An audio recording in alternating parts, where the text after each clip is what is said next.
Week 2, we will be exploring plant diversity and adaptations to terrestrial ecosystems. Plants are amazing and found on every continent on Earth. They are also found in almost every type of environment possible, which helps to facilitate adaptations such as sunken stomates and succulent leaves. To date, scientists have identified over 390,000 vascular plant species, with thousands more yet to be discovered. A recent article in the Proceedings of the National Academy of Sciences reports that the Earth's biosphere consists of approximately 550 gigatons of carbon. Of this, plants make up about 450 gigatons, or 80% of all living carbon on Earth, with all other carbon consisting of fungi, bacteria, and animals. So what makes plants so successful? And how is it that the process of carbon acquisition through photosynthesis can lead to such diversity? The answer to this question is quite complex and refers to many ecological and evolutionary processes in its explanation. We can start by exploring how plants differ in the types of growth forms they produce. Simple measures of morphological traits, such as leaf area, can tell us a lot about plant diversity and how a plant is adapted to its environment.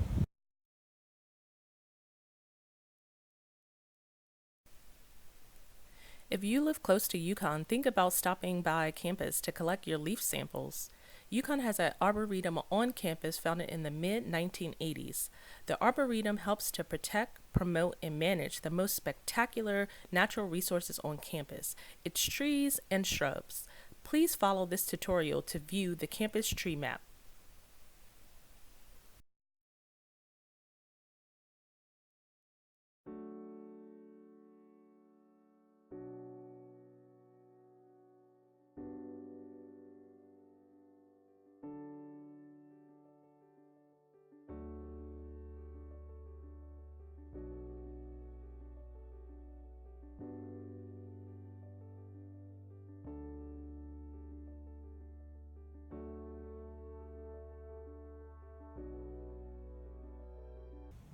Hello, and welcome to week 2 of EEB 2244 Summer Online Ecology.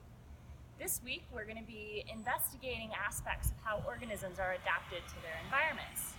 Specifically, we're going to be looking at how terrestrial plants are adapted to their abiotic and biotic environments, or to the living and non-living aspects of where they live. I'm here on UConn's campus, which is great because we have a diversity of plants all throughout campus. So I'm just going to show you a couple of them and point out some cool things that I was interested in. Right here we have a sugar maple, and the sugar maple is very common obviously in New England. This is where we get our maple syrup from. And it's a cool plant because we find it naturally occurring in forests here in Connecticut and throughout the Northeast. But we have some great specimens here on campus that you can walk around and view. So when I'm walking around and I'm looking at these different plants, there's a few things that I might want to point out.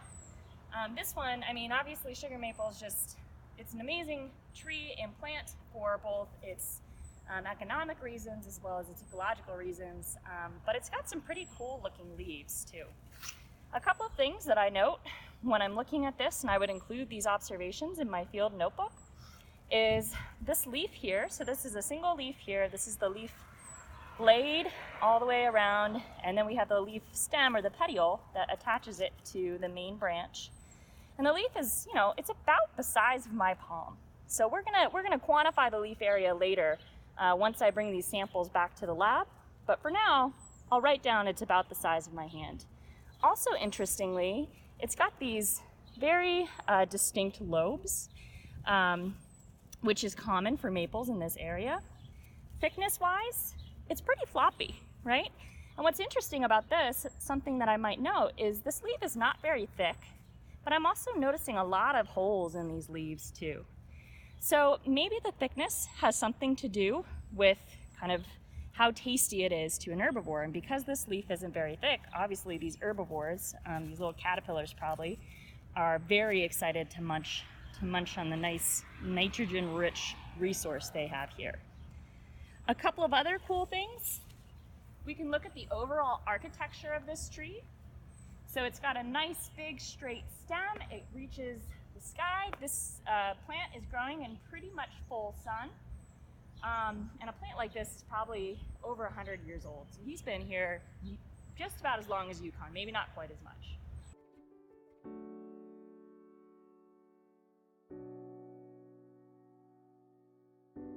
We also have a variety of plants that are not necessarily trees or woody shrubs. That is, they don't produce true wood. And these plants have very interesting adaptations to the environment as well and can be very morphologically diverse. So I have a really common plant here that you all have likely seen, even if you haven't noticed it. The common name for this guy would be, if you've heard of it, is cattail. It kind of looks like a little cattail there if you have cats or pets at home.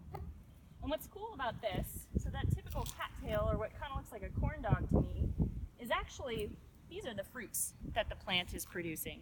And so when these are ripe, they're going to fly off, they're wind dispersed, they'll fly off in the wind, land somewhere and establish. What's cool is the leaf itself is this huge long blade. This whole thing is one leaf. So this looks very different from our maple leaf that we just saw, right? It's pretty long and linear. It's like a sword. I can flop it around. I'm not going to do that. But very typical for plants in this group of kind of water-loving plants. And I say water-loving because if you know cattails, you're going to know that they're always going to be found around some source of water, and this is an indication of a kind of a habitat tolerance that they require. So you're always going to find them near water, and we can think about ways that the leaf shape and morphology may be an adaptation to this type of kind of wet aquatic environment.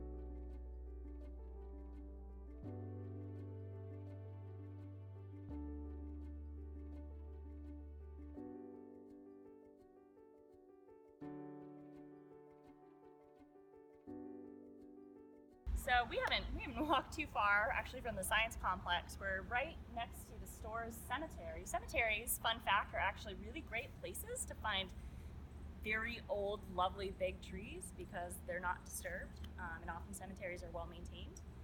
So this is a really interesting kind of small tree. It's a little bit shrubby, but this is actually a small tree. It goes up pretty high.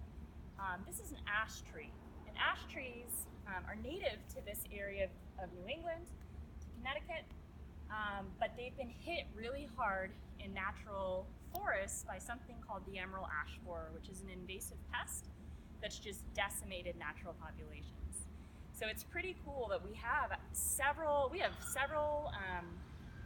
different trees of various ash species located here on campus, and you're often going to find these really kind of threatened trees in the wild more commonly on campuses because they're better protected in our arboretum. So this is a cool tree. It's probably a little unhappy here because you can see it's got some splotchy parts on its leaves. This to me tells me the tree is not super happy because this is typically a tree you're going to find in the shade in the understory of kind of a hardwood deciduous forest. But he's got nice big leaves, and I'm going to point this out because this nice big leaf here, this itself is not the leaf. This whole thing here is actually the leaf, and we have all of these little leaflets arranged around it. So that's really like the size of my forearm and maybe the width of two of my palms, which is pretty cool. It's got a nice light green color and relatively thin and floppy leaves. So this to me indicates that it's a plant that often grows in shade and is trying its best to kind of be big and wide to capture sun.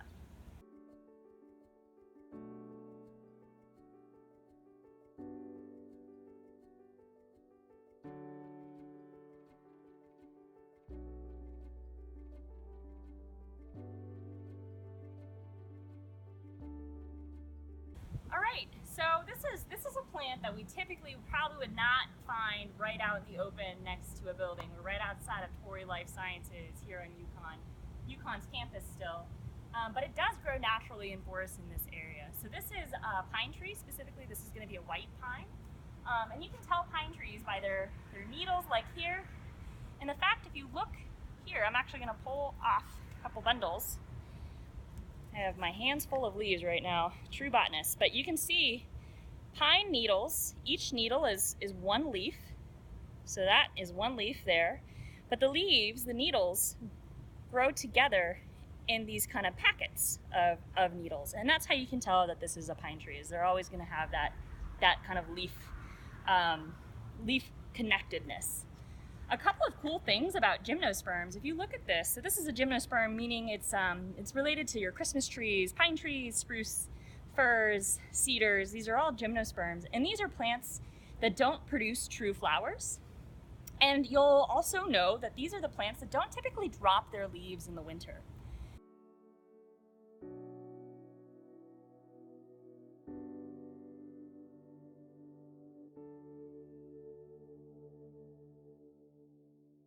This is an example of a tree that was very likely planted here on UConn's campus probably 50, 60 years ago. And if you look closely at the leaves, you might notice that it looks a little bit similar to our maple leaf that we saw earlier. But if you look a little bit closer, you're going to notice that this tree, which is actually, it's called a London plane tree, has very different architecture than our maple tree. Specifically, the leaves are attached at alternate spots along the stem. And you can see this as we go along. The branches are alternate all the way up. And you can even see this in the whole tree architecture. What's very interesting about the London plane tree is that this is actually a hybrid. So this is a plant species that it's recognized as a species now that is actually the hybrid of two distinct kind of parent species. And it's been cultivated for use in planting in cities because it's highly resistant to pollution. And so, hence its name, London plane tree. They're planted along the streets of London. You'll find them planted along the streets in New York, in just about every city that you find. And it's a really interesting example of how this is kind of like a man-made species that's adapted to a man-made environment.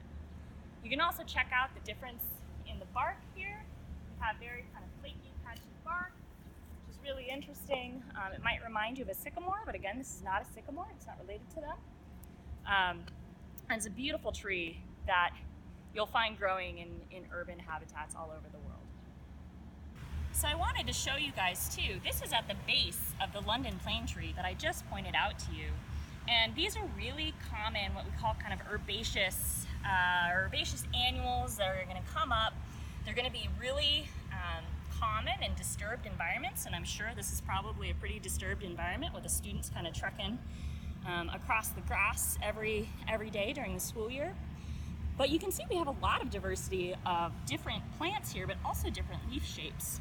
So for example, this is a medicago, or clover, might be familiar to you, and this is the whole leaf here. And you can see this is a tiny little leaf about the size of my thumb that's composed of these three little separate, what we call leaflets, that makes up this one little leaf. And so why do you have a leaf this small, and does it do the same thing as kind of this bigger maple leaf that we saw earlier? It's what we're going to be thinking about.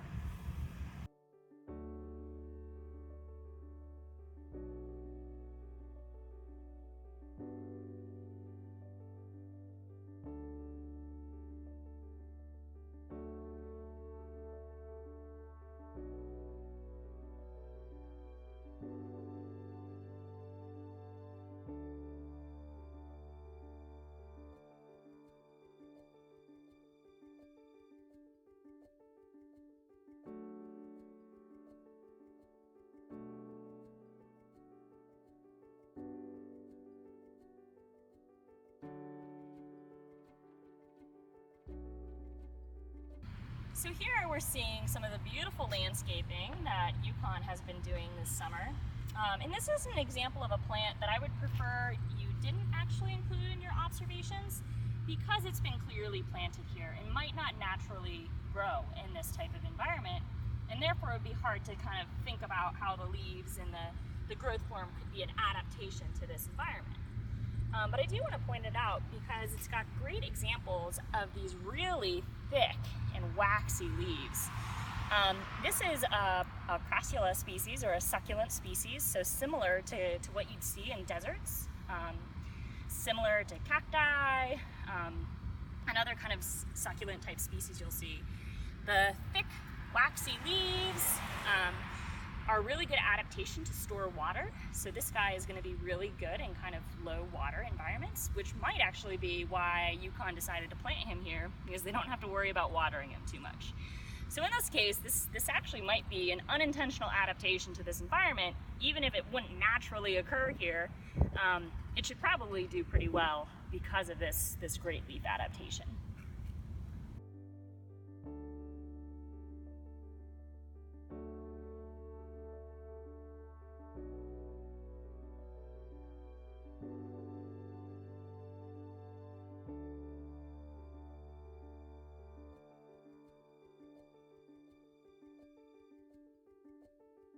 Okay, now that we've done our outdoor data collection, I took some of our leaf samples that we collected outside and brought them back into my lab so I can figure out the area of these leaves as well as the aspect of the length to the width, or the length-width ratio of the leaves. And we'll use this data later on this week to explore relationships between these two traits. So I'm actually going to do an example with that maple leaf that we saw outside, because it fits on the graph paper, is pretty nice, and I want to collect data on this. But before I do that, I want to point out a couple of things that could be challenging, but I think that you can overcome those challenges. So you'll see here, my maple leaf is laying really well on my graph paper, and this is graph paper that's on HuskyCT. It's a PDF that you can download and print and use that. And what's neat about this graph paper is that each one of these squares is 1 centimeter by 1 centimeter. And so I can get the area of things using this graph paper in that way. So you'll see that my maple leaf fits really well onto this one sheet of graph paper. But what if I wanted to get the area of this big green ash leaf? This is where I'm going to have a little bit of problems. And so what I would do, I would probably go through and just take multiple sheets of paper, and you can kind of either cut that or fold that back like that, and you can tape multiple sheets of paper together to get this is probably still not big enough, but to be able to measure the area of that leaf. So you're gonna have to be a little creative. The other thing we might have, let's say we have something like this. This is our cattail leaf. This is really, really long, but it's also pretty skinny. So I would want to keep all of the pieces together, but I actually would probably cut this guy up and tape him down into my paper this way to be able to get his area, right? So that's another tricky thing that you might do. All right, but I chose the maple leaf to use as our first try because it'll be a good one to see. So the first thing I want to do after I've printed out my paper, I got my maple leaf, sat down, I have a little tape here, so I'll tape this down because I don't want him moving around a whole bunch. And I don't want too much of my tape showing, otherwise it's going to be hard to trace, so I'll just kind of tape him down. And then I'll just take a pencil and carefully trace around the perimeter of the leaf. And here, do the best you can. This is not going to be perfect. Leaf area is actually a really important trait in the research that I do and a whole bunch of others do. And when we get the area of leaves, we use kind of a scanning software that can digitally calculate the area of these leaves. But I'm not expecting all of you guys to have access to that type of equipment. So we're just going to do the best we can here with our graph paper. And note here, this is the whole leaf blade, and for the area, I'm going to include this. I'm not going to be able to draw there because that's where my tape is, but I'll go all the way down to the petiole and then back around, and again, I'm being a little sloppy. You guys are probably going to do a better job than me getting all of these lobes and all the way back around. A little tape there, so just kind of have to go over all the way back around to the top. All right, so I've sketched my leaf. I can go ahead and carefully remove my tape now. And I'll have to kind of fill in here. You can see that's where the tape was. So I'm just gonna sketch and fill in those two missing spaces, pull my leaf off, and I have a nice perimeter of my leaf. As you know, this is the perimeter of the leaf. We can actually get the area of this leaf now by counting the number of boxes or cells that are included within the perimeter of this leaf. Note this can be a little bit tedious. You can count boxes 1, 2, 3, 4 all the way out. For the bigger leaves, this is going to be pretty tedious and take a while, but if you want to do that, you can. One of the things that I like to do as a cheat when I do things like this is I try to find kind of the biggest rectangle in this leaf that I can find, and I'm just going to sketch it out here. Rectangle meaning, you know, all the way across. And I can actually go there, that's fine. And up to here. All right. If we know basic, kind of basic calculations, we know that we can get the area of this whole thing either by counting all of the individual squares, or I can just take the length of this box and multiply it by the height of that box, and I can get my area there. So this is 1, 2, 3, 4, 5, 6, 7, 8, 9, 10 squares, and this is 1, 2, 3, 4. So I can say 10 times 4 is equal to 40 centimeters squared, because again, each one of these boxes is a square centimeter. Now that I'm done with that, I'm just going to shade it in to remind myself that I've already counted those boxes.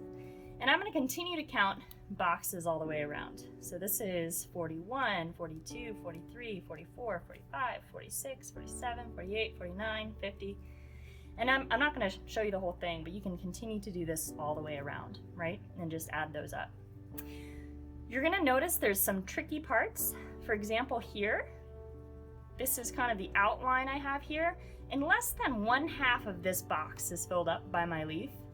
In this case, I'm just not going to count that box. I'm just going to pretend like that leaf isn't there. But I could have a scenario up here where, you know, more than half of my box is included in the perimeter of my leaf. So I will include that box in my estimate or in my calculation of area. So this is not exactly precise, but it's actually going to be a really good estimate of leaf area that we'll get for this leaf. And again, make sure to count down here.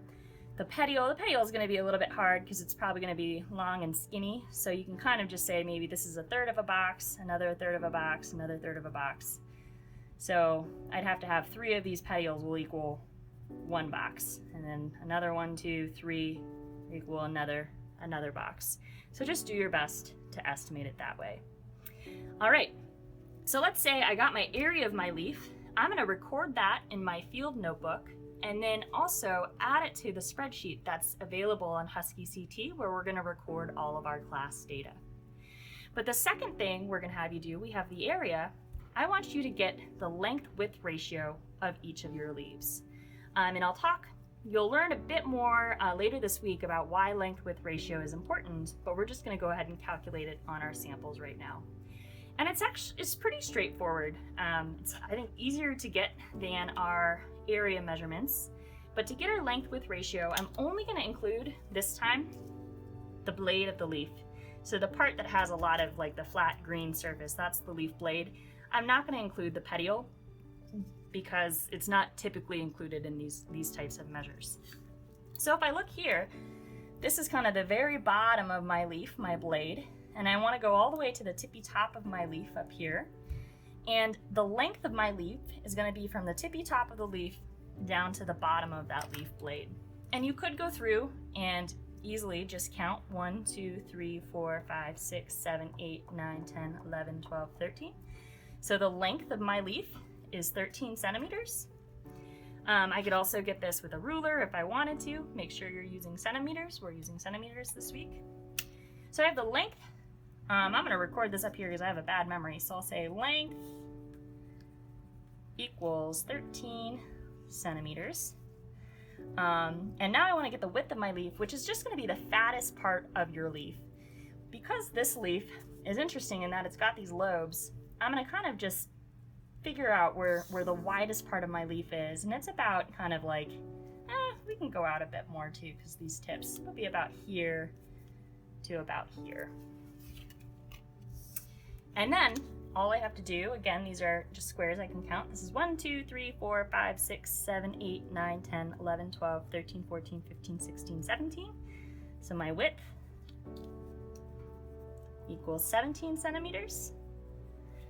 And then I can easily calculate my length width ratio. It's just the length 13 divided by the width 17, and that gives me my length width ratio.